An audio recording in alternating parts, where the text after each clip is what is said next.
Well, it's about damn time. We're getting started.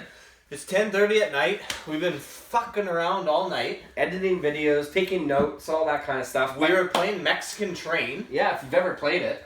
It's like It's Train. not, just relax. It's a domino game. It's not something weird. Yeah, okay? it's good. It's a good game, actually. We blew the breaker. Yep. Blew the breaker all night because we tried to hook up a space heater. Yeah, it's freezing in this garage.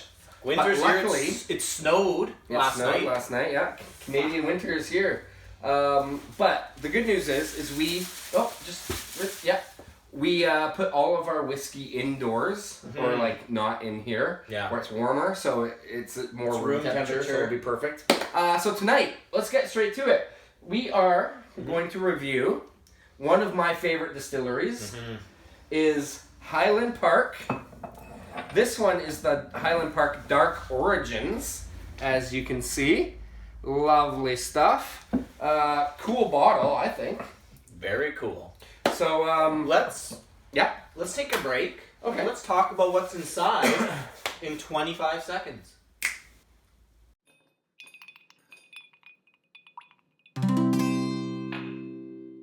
Trenny and C, drinking whiskey, describing all the flavors for you and me. Irish, Scotch, bourbon and rye. If they like a bottle, they'll tell you why. Okay, so this, why don't you pour us a little sample here? Sure. This was named after not named after, but the inspiration behind this whiskey was ooh, that sounds good. Go A ahead. preacher named Magnus Ulas. You have to overpronounce the name, because if we don't, we get yelled at in the comments. Because chances are we are saying it wrong Magnus anyways. So whatever his name was. But he was a preacher by day, and by night, he had a dark side to him. Do you know what his dark side was? He had a dark origin? He had a dark origin. And do you know what that was? What that was... Making whiskey. Whoa. Making whiskey, yeah. Before it was legal in illicit still. And I guess, Dark Origins is the name they chose because that's so bad. Is this the founder of Highland Park, or is he just some dude? Did I stump you there? You didn't do that much research? I have no idea. I'm relatively sure... Don't come here for facts. but Wrong channel. according to this, it was produced by... I don't know. Anyway, in Kirkwall. We've gotten to that point, eh? Okay. Anyways, the point is he was one of the early distillers back then. I don't know if he founded Highland Park or what his deal was, but I read something. Okay. Go ahead. All I remember about what I read was that it was prior to the distillery being legal. Right. So I'm thinking he had something to do with Highland Park. Yeah, because I think at the time the Highlands and the Lowlands, if you were in the Highlands, you were no matter what, it was all illicit whiskey being made off of a still. In the Lowlands, it wasn't. Anyways, let's cut to the chase here. Which would be color, nose, taste, finish, and viscosity. Yeah, so on this one, right off the bat, it is a little darker. Yeah, it's a bit murky.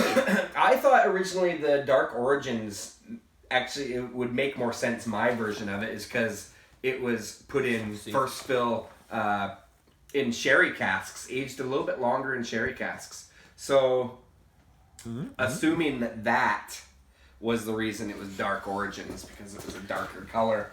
I thought it was just because of the bottle. Yeah, that makes sense too. The thing that's annoying about this bottle actually is we actually etched away just so we could see where it was. some of the coating they had on there so we could see how much was left in the bottle. It's kind of annoying because we only have that much left. Yeah.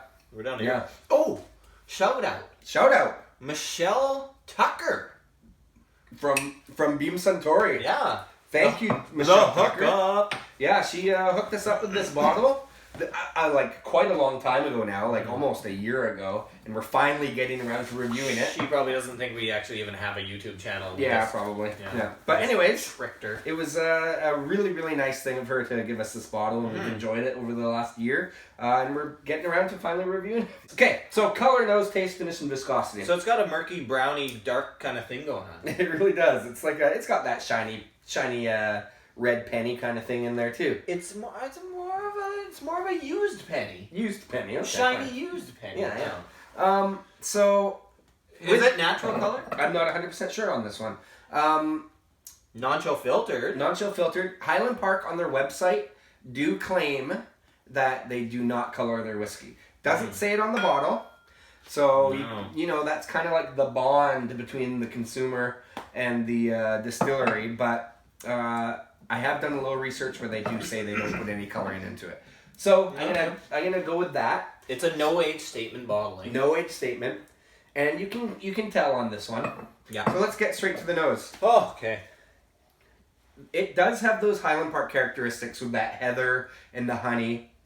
I do like the malty mustiness of it. There is a malty mustiness for sure.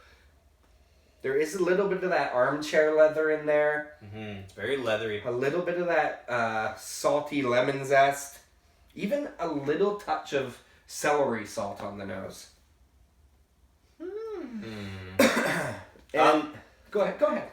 Oh, sorry. You? Me? Yeah. Me? Yeah. Some sherryness. Sherryness, yeah. There is some sherryness in there for sure. Tiny bit of smokiness. Little bit of smoke, which is a characteristic of Highland Park. And then plastic. Yeah, like new toy plastic kind of thing. Your favorite? New toy plastic. New toy plastic. That's one of my fave smells. I get kind of like lead-based paint. I do get this, what do you call it? Like road tar kind of sulfury thing. And a lot of the time if you get sulfur on the nose, it's from some kind of poorly taken care of casks, which... It's a little bit of that. Highland Park, your favorite distillery? I know, it's a little bit of that on the nose in this. This one wasn't crazy expensive, but still... This is about $100. About $100 Canadian. And in British Columbia specifically. So it is still up there for getting something that isn't mind-bogglingly good, you know? It is good. And without an age statement and all suspect color and such. Yeah. Alright. Anyway, let's get to the taste. That, I gotta say, the first thing I get is like that road tar kind of thing. There's some pepper on the back of the palate, like when you're, swallowing it. Some more finish on the finish. A bit of that sweet smoke. Yep. That sherry maltiness is definitely up front. It's a bit salty. There's a saltiness to it. There's a salty kind of citrus thing going on there. That honey again is there. The leather, the petroleum kind of thing. Pleather. Yep. And I got hung up when I did my tasting notes. Yeah. I went along, tasting, smelling. For minutes on end, I smelled this thing. Tens upon minutes. Tens upon seconds. And then I got to taste, and I got stuck. Yeah, that happens sometimes. I got stuck. Right. I could not get past the plastic, petroleum, oily road tar. Like I couldn't get past it. It was just in my head, and then I couldn't come up with another flavor after that. So is it a bad thing in your mind? Oh, interesting. Because I don't mind that in some whiskeys. I know those notes sound terrible for like somebody coming to this channel and be like, oh, I really want to try a Highland Park. Oh, road tar? That's gross. But to me, I'm not finding that that's a bad thing necessarily.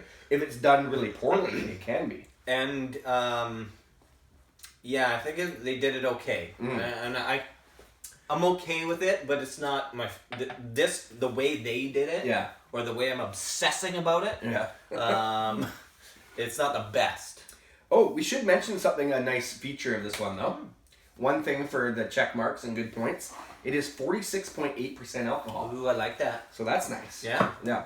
Just a little extra bang for your buck. Yeah. Yeah. So now on the finish, I'm sitting here, haven't tasted it in like a minute. Maybe it's been less, I don't know.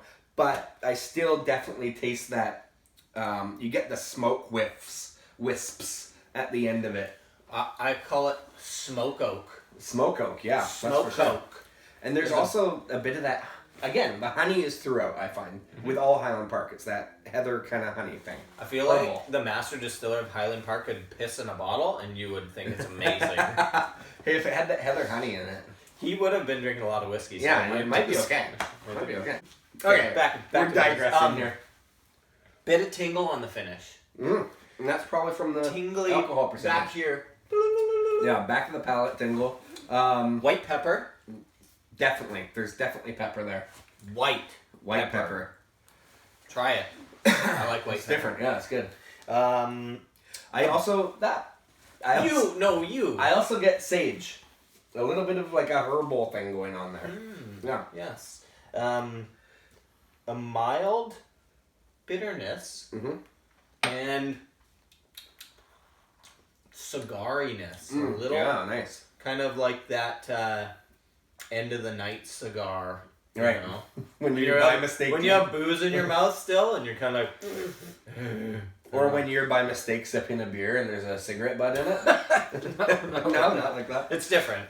Okay. Cigars are different than that. So viscosity, you did mention one thing. Oiliness. With the oiliness. And I do find that, and that's kind of nice about this one. It is quite oily.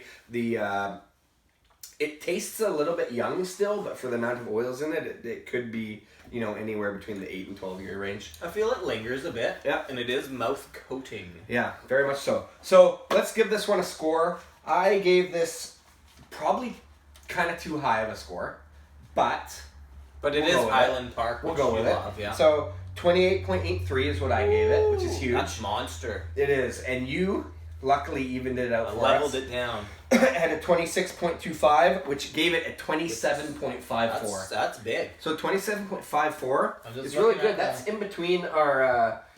That's just under Lagavulin 8-year-old. Yeah, and just above the Canadian Club 100% Rye, which we loved, which is really good. Anyway, I think we should wrap this one up. So thank you for sticking around for the video. Thanks for subscribing. Subscribe. We got the best fans. We have the best fans. We have the best fans. You guys are the best. Yeah. So comment. We always respond to comments. Share it. Show your friends. Yes. Click yes. Or the what's the thing? Like. The thumb up. Yeah. Okay. So, cheers, guys.